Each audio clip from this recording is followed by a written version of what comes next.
Greetings from South Korea. I am Arirang News AI anchor. Here is the news making headlines today.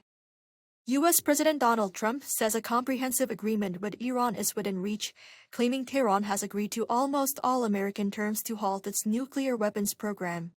Speaking to reporters on Thursday local time, Trump stated that the two sides are close to finalizing a deal to end the conflict. He added, quote, "They've agreed to almost everything."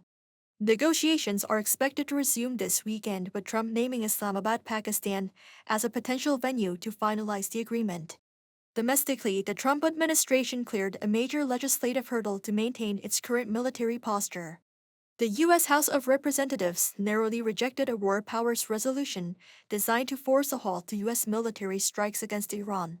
The Democrat-led measure failed in a 214-213 vote.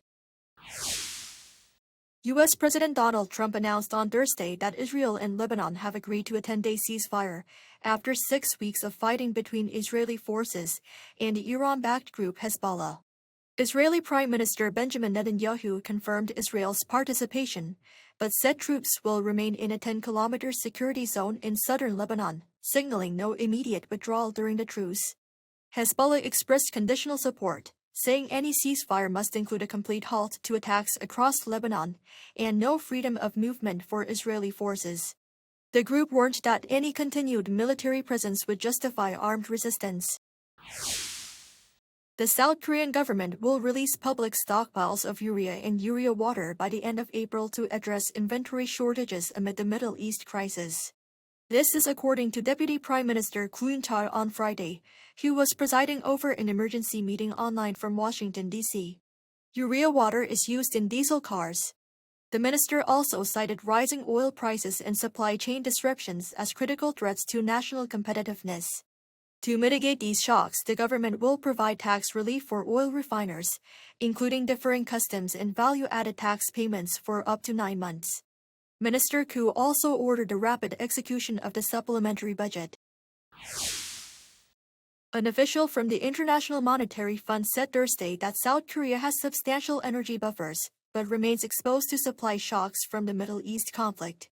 Speaking at a regional economic outlook briefing, IMF official Thomas Helbling noted Seoul has taken proactive steps to cushion the impact, including securing reserves and diversifying energy sources even as disruptions in the Strait of Hormuz continue to threaten global shipments. Still, he warned that South Korea shares a broader regional vulnerability as a major energy importer, leaving it sensitive to rising oil and gas prices. The ongoing U.S.-Israeli war against Iran has already pushed energy costs up, fueling inflation concerns and increasing the levels of risk for Asia's import-dependent economies, including South Korea.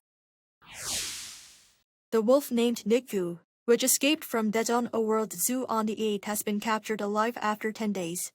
According to the Daejeon Fire Headquarters and search authorities, the wolf was spotted at approximately 11:45 p.m. last night in a waterway about 2 kilometers away from the zoo.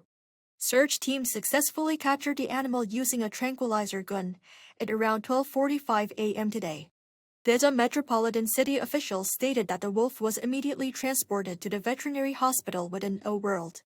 Medical examinations confirmed that both its pulse and body temperature are within normal ranges. Neukgu's escape caused public concern for the animal's safety as well as the general public's, as civilians could be attacked by the animal. That is all from me today. Thank you for watching.